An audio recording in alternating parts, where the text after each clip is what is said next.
Fridge में रखे इस केक ने सभी को दम चौंका दिया और सभी धोखे में रहे। किसी को नहीं समझ में आया कि ये केक किस चीज़ का बना हुआ है और कैसा केक है। आपको समझ में आ गया? नहीं ना? तो आइए चलते हैं, बनाते हैं केक। इस केक के लिए हमने पहले ले ली है 1 कटोरी उड़द की धुली हुई दाल, जो मार्केट में आसानी से अवेलेबल है, जो धुली हुई दाल कह के आती है, वो ले लेते हैं हम 1 कटोरी। और उसके साथ साथ हम ले लेंगे 1 कटोरी मूंग की दाल, ये भी धुली हुई है। एक हरे कलर की आती है, वो नहीं लेनी है, जो पीले रंग की धुली हुई मूंग की दाल होती है वो लेनी है। और दोनों दालों को अच्छे से 2-3 बार पानी से वॉश कर लेंगे। वॉश करने के बाद अब हम इसमें डाल देंगे पानी काफ़ी ज़्यादा सा, ताकि इनको मुझे करना है लगभग 6 से 7 घंटे तक सोक। आप ओवरनाइट भी कर सकते हैं।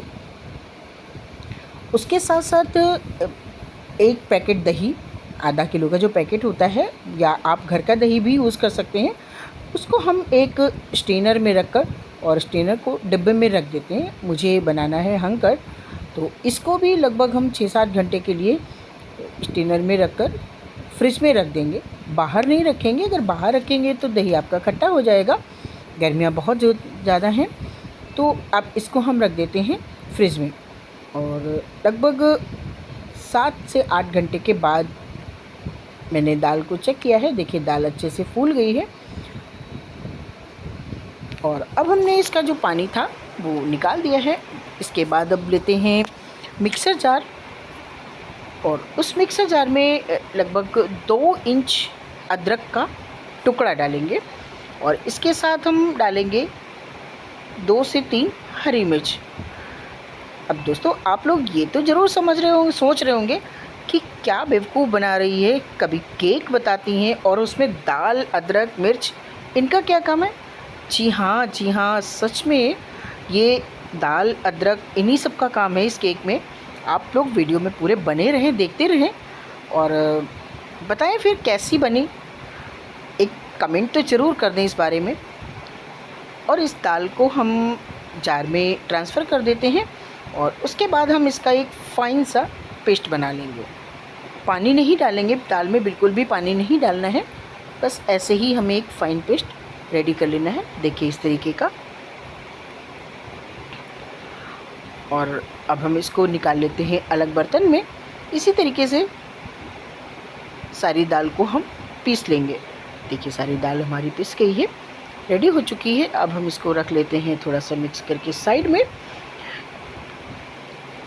आप लोग मेरा वीडियो कहाँ से देखते हैं? आप लोगों को मेरी डिशेस कैसी लगती हैं बताएं। दाल को साइड में रखने के बाद अब एक पतीला रख देते हैं, बड़ा सा, थोड़ा बड़ा हो, या तो आप चाहें तो आप यहाँ पर स्टीमर भी रख सकते हैं। और उसमें हम रख देंगे लगभग 2 से 2.5 गिलास पानी गर्म होने के लिए। जब तक पानी गर्म हो रहा है तब तक हम जो दाल पीस के रखी है वो ले लेते हैं। और इसमें मैंने मिला दिया है 1 चम्मच नमक, यानी स्वाद अनुसार, 1 चम्मच धनिया पाउडर। बाकी मसाले कोई नहीं डालेंगे क्योंकि अदरक और हरी मिर्च हम पहले ही पीस चुके हैं और इस दाल का कलर चेंज नहीं होने देना है, इसलिए हम इसमें अभी लाल मिर्च वगैरह नहीं ऐड करेंगे। जीरा, लाल मिर्च ऐसा कुछ भी नहीं ऐड करेंगे। और जो दाल पीसी थी तो जो जार में लगी थी उस जार में पानी डालकर मैंने अलग रख लिया था। अब हम थोड़ा थोड़ा पानी इस दाल में ऐड करते जाएंगे, एकदम एक साथ नहीं करेंगे, हल्का हल्का सा करेंगे ताकि एक परफेक्ट कंसिस्टेंसी का बैटर मुझे मिल जाए। देखिए इस तरीके से थोड़ा सा पानी और डाल दिया है और एक फ्लोइंग कंसिस्टेंसी का, जैसे कि पकौड़ी का बैटर बनाते हैं वैसा बन गया है। अब हम इसमें ऐड कर देते हैं 1 पाउच इनो का और इसको हम बढ़िया सा मिक्स कर देंगे। पूरी तरीके से पूरी दाल में इनो को मिक्स हो जाना चाहिए। इनो डालने के बाद हम बहुत ज़्यादा फेंटेंगे नहीं। और हाँ, एक चीज़ और दोस्तों, दाल, उड़द की दाल की जब भी कोई चीज़ हम बनाते हैं या केक बनाते हैं तो हमेशा इस चीज़ को ध्यान रखें कि जो मेरा स्पून चलेगा, जब मिलाते हुए चलेंगे तो वो एक साइड की ही रहना चाहिए, कभी भी अपोजिट साइड में नहीं जाना चाहिए। एक ही डायरेक्शन में हम अपना स्पून या स्पैचुला चलाएं। और अब हमने ले लिया है केक टिन और उसमें ग्रीस करके दाल के पेस्ट को, जो बैटर तैयार किया है, वो उसमें लगभग आधा टिन ही भरेंगे। ध्यान रखेंगे इसको ओवर नहीं करेंगे। तैयार कर लिया है ना केक टिन। अब इधर जो पतीले में पानी रखा था उसमें हम रख देते हैं एक कटोरी और उसमें डाल दिया है पानी, ताकि वो ज़्यादा हिले डुले ना, एक चिके रहे। आपके पास अगर रिंग हो तो आप रिंग भी डाल सकते हैं। अगर स्टीमर में बना रहे हैं तब तो कोई टेंशन ही नहीं। और उसमें हम अपना केक टिन, दाल वाला जो केक टिन है, वो रख देते हैं। लगभग 20 मिनट के बाद मैंने ढक्कन को हटाकर चेक किया है। देखिए बिल्कुल क्लीन नाइफ आया है, यानी अब हमारा केक रेडी हो गया है। यानी केक का बेस, यही हमारे केक का बेस है। अभी भी आप लोग नहीं समझ पाए होंगे कि मैं क्या कर रही हूँ। आपको गुस्सा भी आ रहा होगा, कभी कुछ लोगों को मेरी बात पर हंसी भी आ रही होगी कि ये क्या बेवकूफ़ी है, लेकिन नहीं, आप देखते रहें। बहुत ही ज़्यादा डिलीशियस और एकदम यूनिक केक बनने जा रहा है। देखिए साइडें छूट चुकी हैं केक टिन से। अब हम इसको एक प्लेट में ट्रांसफ़र कर लेते हैं पलट कर, और निकाल लेंगे। इसको रख देंगे थोड़ी देर के लिए ठंडा होने के लिए। मैं इसको पंखे के नीचे ठंडा होने के लिए रख देंगी। देख कितना स्पंजी केक बन गया है, एकदम ढोकले की जैसा। बिल्कुल ऐसा ही बनना है। जब तक केक पंखे के नीचे ठंडा हो रहा है तब तक हमने जो दही रखा था फ्रिज में वो चेक कर लिया है। बिल्कुल एकदम हंकड़ तैयार हो गया है। देखिए कितना थिक हो गया है। अब हम इसको ट्रांसफ़र कर लेते हैं एक बाउल में। इस तरीके से सारा दही निकाल लेंगे। और जो दही का पानी बचता है, यानी जब हम स्ट्रेनर में रखते हैं उसके बाद जो नीचे का पानी डिब्बे में आया है, उस पानी को हम फेंकेंगे नहीं। अब हम ले लेते हैं ये एक मसाला। ये मैं स्पेशल मसाला बनाती हूँ जो कि बहुत चीज़ों में काम आता है। जैसे कि आप किसी चीज़ के ऊपर से डालना हो, आप अमरूद के साथ खाना चाहें, या आप जब जहाँ पर भी आप गार्निशिंग की तरह नमक यूज़ करना चाहें, वो ये मसाला है। अगर आपको इसकी रेसिपी चाहिए तो आप डीएम करें, मैं इसका वीडियो बना दूँगी। और इसको एक चम्मच डाल के दही में, और दही को अच्छे से चला देते हैं, बहुत ज़्यादा फेंटेंगे नहीं। अब हम ले लेते हैं एक मोल्ड। मेरे पास केक गार्निशिंग का मोल्ड रखा हुआ है। आपके पास अगर ना हो तो आप पाइपिंग बैग भी ले सकते हैं, और अगर वो भी ना हो तो आप नमक के पैकेट में हल्का सा होल करके और उससे भी काम चला सकते हैं। देखिए ये मैंने अपना मोल्ड भर लिया है। इसको कैप लगा कर रख देते हैं साइड में। नोज़िल मैंने लगाई है, ज़िगज़ैग वाली नोज़िल लगा दी है। और अब जो बेस बनाकर रखा था दाल का, वो ठंडा हो गया है। अब हम इसको एक शार्प नाइफ से, यानी बहुत धार वाले चाकू से बीच से कट कर लेंगे। यानी इस बेस के हम करेंगे 2 हिस्से, बराबर के 2 हिस्से। देखिए हो गए हैं।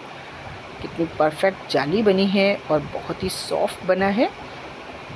अब इसको रखते हैं साइड में। अब जो दही का पानी निकला हुआ था, मैंने बचाया था, उस दही के पानी में ऐड कर देंगे थोड़ा सा नमक और चौथाई चम्मच यानी 2 चुटकी हींग, और इसको अच्छे से मिक्स कर देंगे। यानी जब हंग कर्ड यूज़ करेंगे तो उसका जो निकला हुआ पानी है उसमें दही का पूरा फ्लेवर होता है, तो उसको हम फेंकेंगे नहीं। उसी से हम अपने जो ये केक बना रहे हैं इस तरीके से इसको सोक करेंगे। अब हम इस पानी को पूरी तरीके से पूरे बेस पर फैलाकर सोक कर देंगे, ताकि ये बढ़िया सा सॉफ्ट स्पंज रेडी हो जाए।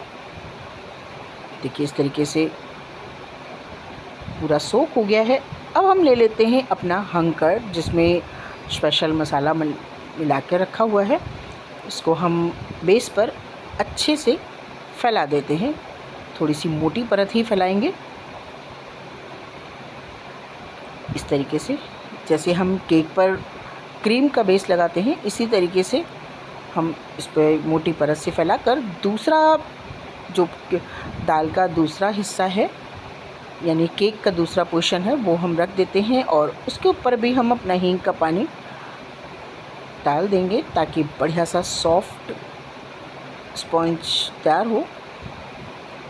इस तरीके से ये ऐसे चारों तरफ से फैलाते हुए खूब बढ़िया सा डाल देंगे। इसमें हींग का फ्लेवर बहुत यमी लगता है। और अब बारी आती है अपने केक के गार्निशिंग की। अब हम अपने इस हंग कर्ड को इस केक के साइडों में लगाएंगे।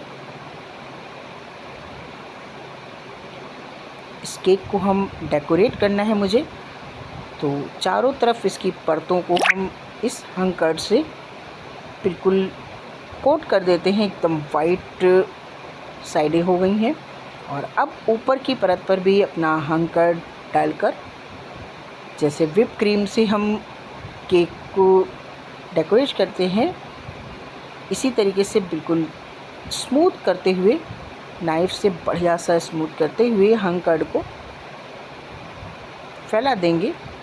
देखिए बिल्कुल इस तरीके से बहुत आराम से, क्योंकि ये व्हिप क्रीम नहीं है, ये है हंग कर्ड और ये टूट जाता है, इसमें स्मूथनेस कम होती है।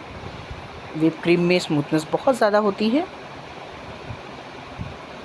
देखिए इस तरीके से खूब बढ़िया सा स्मूथ लेयर बना देंगे एकदम।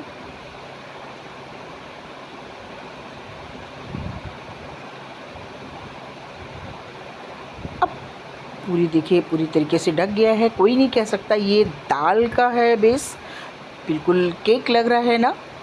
कमेंट करें फटाफट, ये केक लग रहा है या नहीं। अब जो नोज़िल तैयार करके रखी थी उस नोज़िल से हम बना देते हैं छोटे छोटे से डॉट्स, इस तरीके से जैसे केक पर हम बनाते हैं ठीक उसी तरीके से।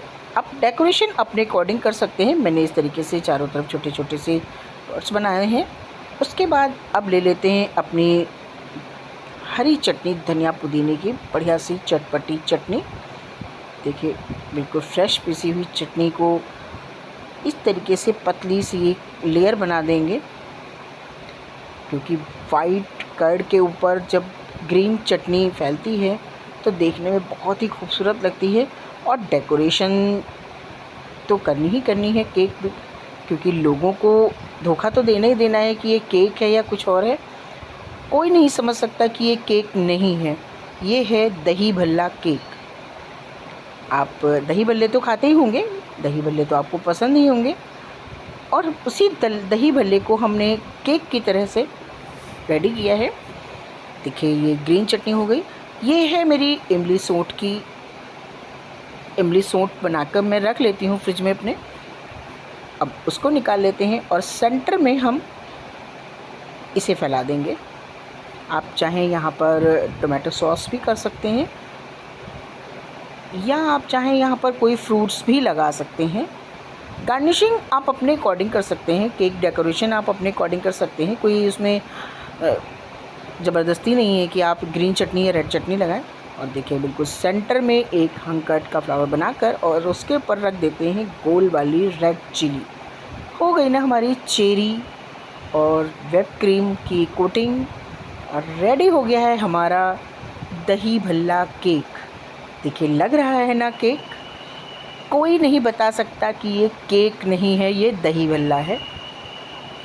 अब को ये रेसिपी कैसी लगी फटाफट लाइक करें और एक कमेंट ज़रूर करें। और अगर रेसिपी पसंद आई हो तो प्लीज़ सब्सक्राइब भी करें और शेयर भी करें।